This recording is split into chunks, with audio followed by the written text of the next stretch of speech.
In this video, we'll explore how to confront your fantasy self and mine whilst embracing minimalism. Join me on a journey of self-discovery and find out how letting go of excess can help you reconnect with the person you truly are. It's never too late for a fresh start. Embracing minimalism at any age can be a life-changing experience, and confronting your fantasy self can be a helpful part of that journey. My fantasy self has gone through many incarnations. In my 20s, it was being a superb cook with the ability to rustle up something wonderful and nourishing from next to nothing. I say that these are fantasy selves because I never ever liked cooking, and I still don't to this day. So where on earth that one came from, I don't know, because it was doomed to failure before I even started. In my 30s, my fantasy self had changed to be an elegantly dressed hostess with the mostess. Despite knowing that I'm an introvert by nature and never wanting to entertain, in fact, I don't even like going out, I did it for other people, but not myself. I, I must admit, it always felt like a chore. In my 40s, older and wiser, but still as foolish, my fantasy self was a successful, stylish, avant-garde dresser who made her living from selling art and going around saying, "Oh, hello, darling, would you like a painting?" I've always had my own style, but as far as my art went, well, I've always self-sabotaged.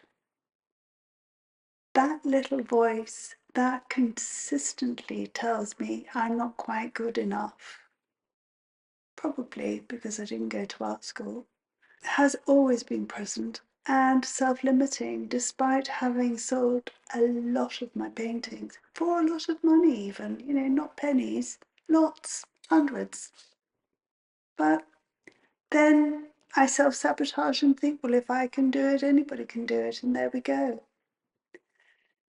In my 50s, my fantasy self morphed into a person who would make her own patterns for fabulous clothing. Now, this was probably the most ridiculous one, but I enjoyed buying all the paraphernalia. I bought 3 sewing machines. One was an overlocker, one was an ordinary sewing machine, and the other one was a cover stitch, which is what you use when you're I was going to say cover stitching, but it was for something else. However, I did enjoy buying all the stuff. And if you've watched Getting Rid of 38 Plus Years of Stuff, when I did my loft, you will see how much fabric I'd purchased for all this fabulous clothing I was going to make for myself. What I entirely forgot, no, I just ignored it. I ignored the fact that I didn't have an absolute notion of how to sew. I thought my fantasy self would just know. And she didn't, and she still doesn't. And, all of that stuff in the loft went. And now, with my extra muscles that I've got now, I'm going to go up there again and get rid of the rest of the little bits and pieces. And somebody called them notions. And I'm going to get rid of a lot of the notions in my room because, there's no point in me hanging on to it. All I do is sew on name tags, bend knees in trousers, and sew on karate badges. And frankly, I don't need half the stuff, not even a tenth of the stuff that I've got up there. And I don't want it to be left to my darling daughter to do if I pop my clogs. There's nothing I can do, no amount of willpower I can call upon to get me through the day when it feels like my limbs are full of concrete and I have such fatigue that I have to lie down right there and then before I drop. Here are 10 useful steps to help you through your own process. 1. Reflect on your values. Take time to think about what truly matters to you right now, today. What makes you feel happy and fulfilled? Minimalism is aligning your belongings and your lifestyle and your core values. So think about it long and hard. 2, visualize your ideal self. Mine would be a really energetic, clever woman, 4 inches taller, slightly tan skin, doesn't get skin cancer if she goes out in the sun, and beautiful thick hair. What's yours? Rather than focusing on what you think you should be, imagine your fantasy self. Well, I've just told you. What does this version look like? I've still just told you. What is the person doing? Well, she's running around like a headless chicken, getting everything done. This visualization can help clarify what changes you want to make, or you just accept that it's a fantasy. Remember, she's a fantasy. She's not real. She will set you off on a fantasy pathway, not based in reality. And boy, do I know that.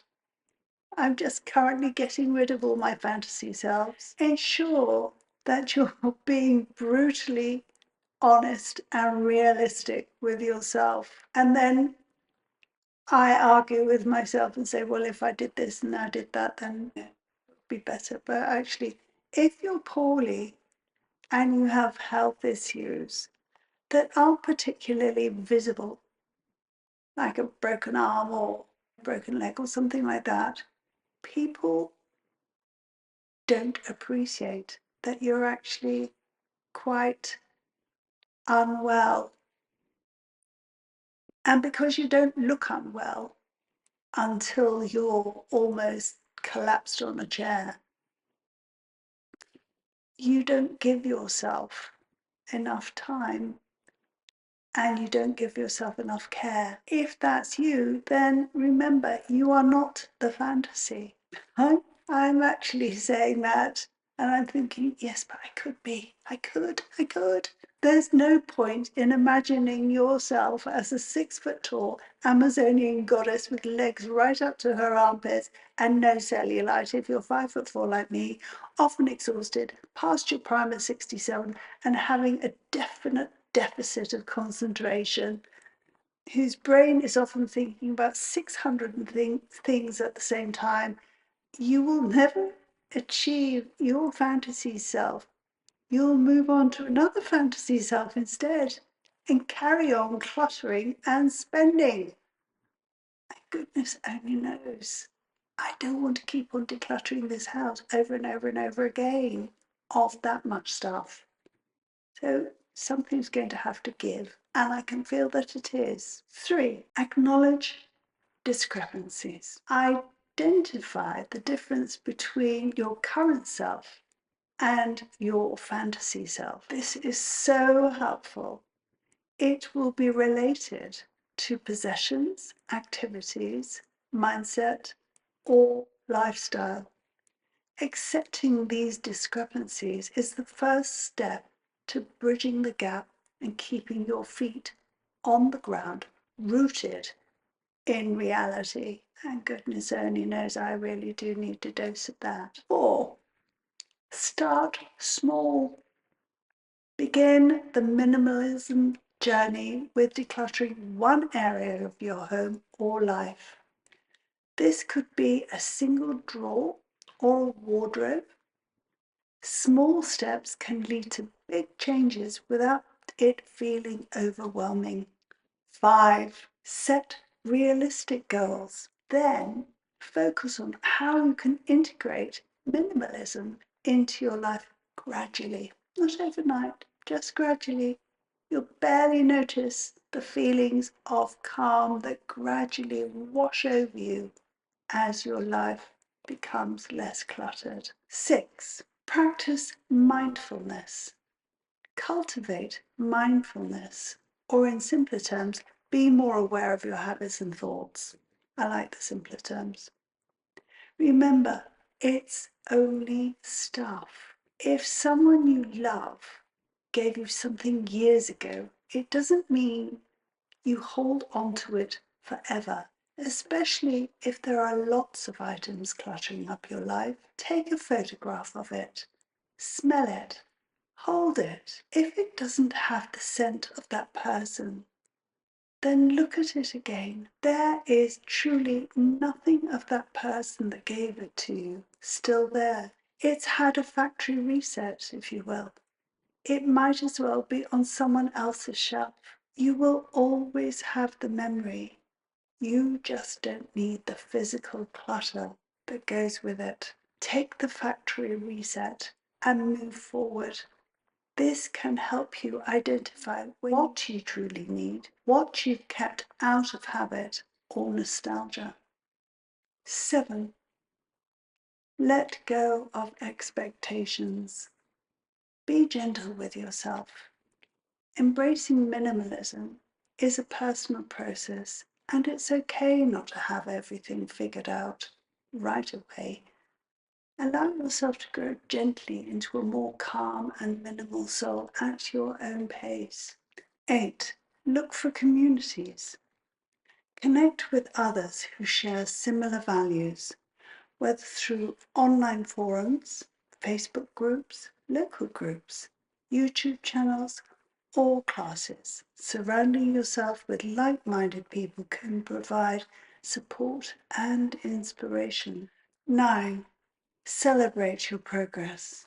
I know I keep saying this, but it's important that you acknowledge your triumphs over clutter. Celebrate the steps you take towards minimalism, no matter how small. Look around your home and see just how far you have come. Recognizing your achievements will motivate you to continue on your journey. Embrace your journey. Remember that minimalism is not a destination, but a continuous journey.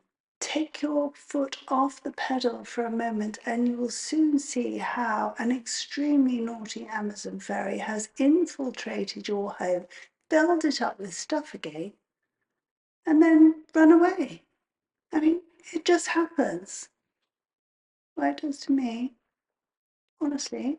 Embrace the changes and experiences that come along the way and be open to reevaluating your fantasy self, remembering the clue is in the name, fantasy self, as you grow. Perhaps we should name it fabulous self, as that is achievable after all. By integrating these steps into your daily life, you can confront your fantasy self while embracing minimalism, leading to a more intentional and fulfilling life at any age.